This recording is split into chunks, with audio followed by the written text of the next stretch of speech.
रात जब गांव सो जाता था, नीलावंती जंगल की गहराइयों में चली जाती थी। वहां वो जानवरों और पक्षियों से बात करती, प्रकृति के रहस्यों को समझती और अपनी साधना को गहरा करती। लेकिन वो नहीं जानती थी कि उसकी ये यात्रा उसे एक ऐसे जाल में फंसाने वाली थी जहां प्यार और विश्वासघात एक ही सिक्के के दो पहलू थे। क्या नीलावंती अपनी शक्तियों को नियंत्रित कर पाएगी, या वो उस साए की साजिश का शिकार बन जाएगी?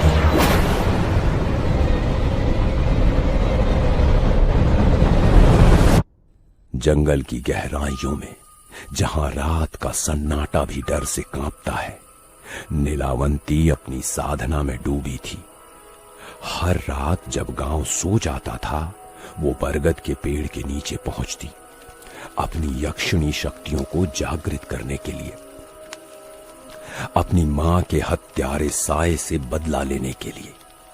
लेकिन यह साधना आसान नहीं थी, इसके लिए बलिदान चाहिए था।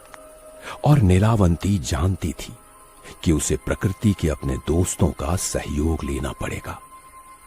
क्या वो इस खतरनाक रास्ते पर चल पाएगी, या कोई और अंधेरी शक्ति उसका इंतजार कर रही थी? ओम क्रीं क्रीं यक्षिणी मम शक्ति मम शक्ति मम देहि प्रकृत्या सनादति सिद्धं देहि। मंत्र की गूंज जंगल में फैलती है, पेड़ की पत्तियां कांपने लगती हैं। नीलावंती रुकती है और अपने चारों ओर बैठे जानवरों की ओर देखती है। उसका चेहरा गंभीर है। तुम हर रात मेरे साथ क्यों आते हो? क्या तुम मेरी तरह इस जंगल का रहस्य जानना चाहते हो, या तुम जानना चाहते हो कि मेरी साधना अब और कितनी कठिन होने वाली है? मेरे दोस्त, अगर मुझे अपनी साधना पूरी करनी है तो मुझे बलि देनी होगी। मैं नहीं चाहती कि तुम में से किसी को दुख पहुंचे। मुझे तुम्हारा साथ चाहिए। क्या तुम मेरी मदद करोगे?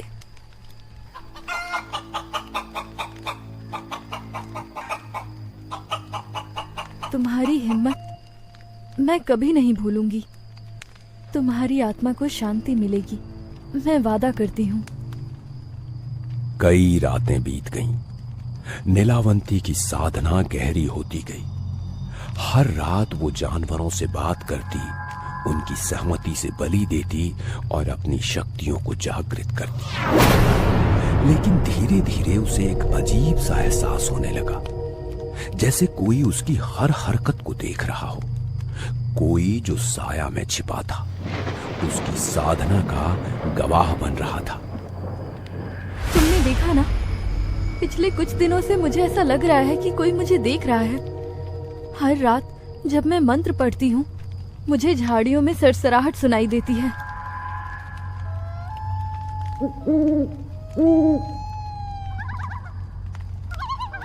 ये क्या था? तुम सब कहाँ जा रहे हो? रुको! वहाँ कौन है? कौन है वहाँ? सामने आओ। मैं तुमसे डरती नहीं।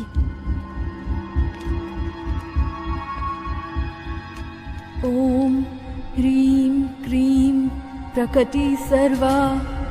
ओम ह्रीं क्रीं प्रकृति सर्वा।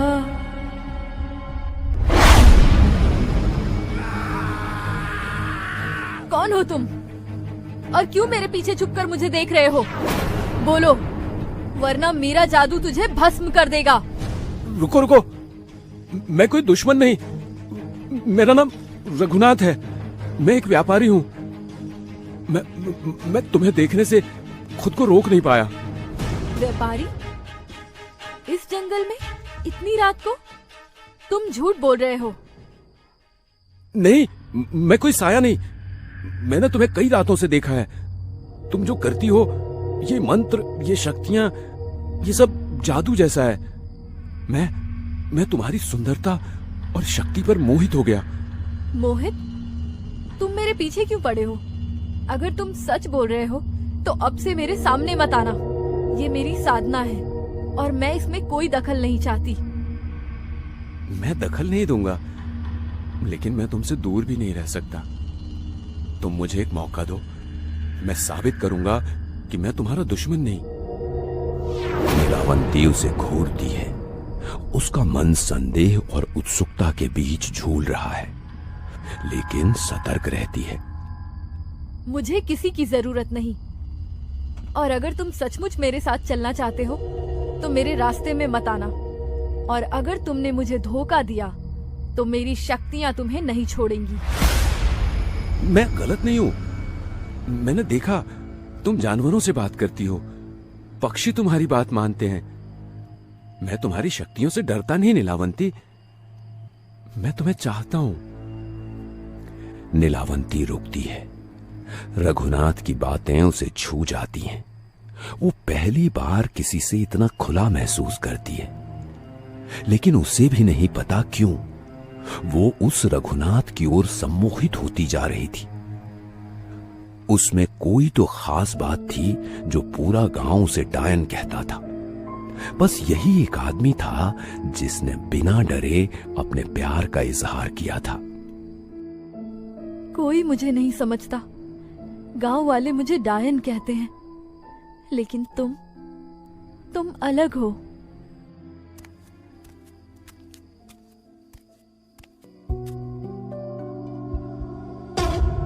क्योंकि मैं तुम्हें देखता हूं नीलावंती, मैं तुम्हारी शक्तियों को देखता हूं।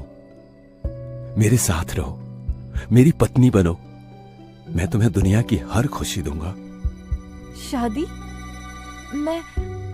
मुझे नहीं पता। मेरी साधना, मेरी माँ का बदला, मैं इसे नहीं छोड़ सकती। मैं तुम्हारी साधना को नहीं रोकूंगा, मुझे बस अपने साथ चलने दो, मैं तुम्हारी रक्षा करूंगा। ठीक है रघुनाथ, लेकिन मेरी एक शर्त है। रात में मुझे जंगल साधना के लिए जाना होगा, और तुम मुझे कभी नहीं रोकोगे। तुम्हारी हर बात मानूंगा नीलावंती, ये मेरा वादा है। दोनों की शादी हो जाती है। नीलावंती और रघुनाथ एक छोटे से घर में रह रहे हैं। दिन में नीलावंती सुखी जीवन बिताती है और रात में बरगद के पेड़ के नीचे साधना करती है। रघुनाथ हर रात उसके साथ जाता है। नीलावंती, तुम जो करती हो, ये मंत्र, ये विद्याएं, इनका कोई जवाब नहीं। क्यों ना तुम इन्हें एक किताब में लिखो, ये तुम्हारी विरासत होगी। किताब? लेकिन ये विद्याएं खतरनाक है रघुनाथ। अगर गलत हाथों में पड़ गई तो? डरो मत, ये सिर्फ तुम्हारे लिए होगा। तुम्हारी शक्तियां अमर हो जाएंगी, मैं तुम्हारी मदद करूंगा। ठीक है, लेकिन यह किताब सिर्फ हम दोनों के बीच रहेगी। रघुनाथ के आगमन ने नीलावंती के जीवन में एक नई रोशनी ला दी थी, और कुछ समय के लिए नीलावंती को सुख का एहसास हुआ। दिन में वो रघुनाथ के साथ हंसी खुशी बिताती और रात में बरगद के पेड़ के नीचे अपनी साधना में डूब जाती। रघुनाथ उसका साथी बन गया, उसका रक्षक। कुछ ही दिनों में नीलावंती की साधना अपने चरम पर पहुंच गई। मेरी साधना पूरी हुई। अब मैं यक्षिणी हूँ। मेरी शक्तियाँ जाग चुकी हैं। अब वो साया मुझसे बच नहीं पाएगा।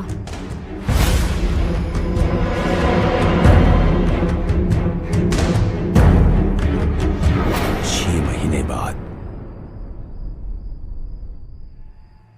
नीलावंती ने नीलावंती ग्रंथ को लगभग पूरा कर लिया। वो अब जानवरों और पक्षियों से बात करने के अलावा आत्माओं से संवाद करती है और उन्हें नियंत्रित करती है। एक रात वो बरगद के पेड़ के नीचे बैठी है। उसके सामने कोहरा जमा है और मालती की आत्मा प्रकट होती है। नीलावंती, मेरी बच्ची, तूने अपनी शक्तियां जगा ली, लेकिन वह साया, वो अभी भी तेरा पीछा कर रहा है। माँ, मैंने ये सब तुम्हारे लिए किया। वो साया, वो पिशाच, मैं उससे तुम्हारा बदला लूंगी। ये ग्रंथ मेरी शक्ति है, मैं उसे नष्ट कर दूंगी। सावधान, सावधान बेटी, तेरा ये ग्रंथ ये खतरनाक है, इसे गलत हाथों में न पड़ने देना। और रघुनाथ, उस पर भरोसा मत कर। रघुनाथ, वो मेरा पति है माँ, वो मेरी रक्षा करता है, वो मुझसे प्यार करता है। प्यार? माँ बाप के अलावा कोई सच्चा प्यार नहीं करता इस दुनिया में बेटा। संभल कर रहना, बस इतना ही कह सकती हूँ तुम्हें। कई महीने बीत चुके थे। नीलावंती की साधना अपने चरम पर पहुंच चुकी थी। उसका नीलावंती ग्रंथ, जो काले जादू और गुप्त विद्याओं से भरा था, अब लगभग पूरा हो चुका था। वो जानवरों, पक्षियों और आत्माओं को नियंत्रित कर सकती थी। लेकिन ये रात सबसे महत्वपूर्ण थी, उसकी साधना का अंतिम अनुष्ठान। बरगद के पेड़ के नीचे वो अपनी यक्षिणी शक्तियों को पूरी तरह जागृत करने के लिए तैयार थी। ये अनुष्ठान या तो उसे असीम शक्ति देगा या उसे अंधेरे में हमेशा के लिए डुबो देगा। लेकिन नीलावंती नहीं जानती थी कि उसकी हर हरकत पर नजर रखने वाली आंखें अब और करीब थी। गांव का डर और गुस्सा एक तूफान बनकर उभरने वाला था। मुझे माफ कर मेरी दोस्त, ये मेरी साधना का अंतिम कदम है। तुम्हारी आत्मा को शांति मिलेगी और मैं अपनी माँ के हत्यारे को सजा दूंगी।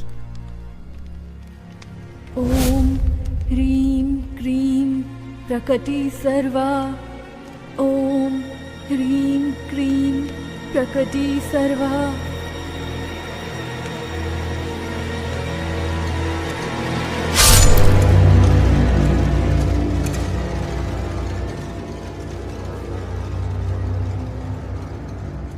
देखो नीलावंती, वो रक्त से सनी है। ये डायन है, जानवरों की बलि दे रही है। हमें इसे अभी खत्म करना होगा। ये गांव वालों को बर्बाद कर देगी। ये कोई इंसान नहीं, कोई राक्षसी है। इसे जीवित नहीं छोड़ सकते। गांव वाले मशाले और हथियार लेकर नीलावंती की ओर बढ़ते हैं। नीलावंती पोर्टल की ओर देखती है, जो अब पूरी तरह खुलने वाला है। वो घबराई हुई है, लेकिन हार नहीं मानती। रुको, मैं कोई डायन नहीं हूँ, ये मेरी साधना है। मुझे समझने की कोशिश करो। समझे? तू हमें बेवकूफ बनाती है। तूने जंगल को श्रापित कर दिया, हमारे जानवर मर रहे हैं, और ये सब तेरे काले जादू की वजह से है। काला जादू? मैं अपनी माँ का बदला ले रही हूँ। एक पिशाच ने उसे मारा और मैं उसे रोकने की कोशिश कर रही हूँ। तुम अंधे हो जो सच देख नहीं सकते।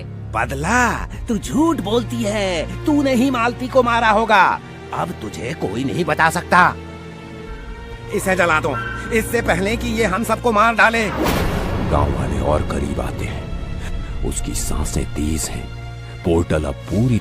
रुको, मेरी पत्नी को छूने की हिम्मत मत करना। तुम सब अपनी औकात भूल रहे हो। रघुनाथ, तू इस डायन का साथ दे रहा है। तू भी इसके जाल में फंस गया। जाल? तुम्हें कुछ नहीं पता मूर्खों। तुम सब मेरे रास्ते में नहीं आ सकते। गांव वाले डर कर पीछे हटते हैं। नीलावंती रघुनाथ की ओर देखती है। उसकी आंखों में राहत और भरोसा है, लेकिन रघुनाथ की मुस्कान में कुछ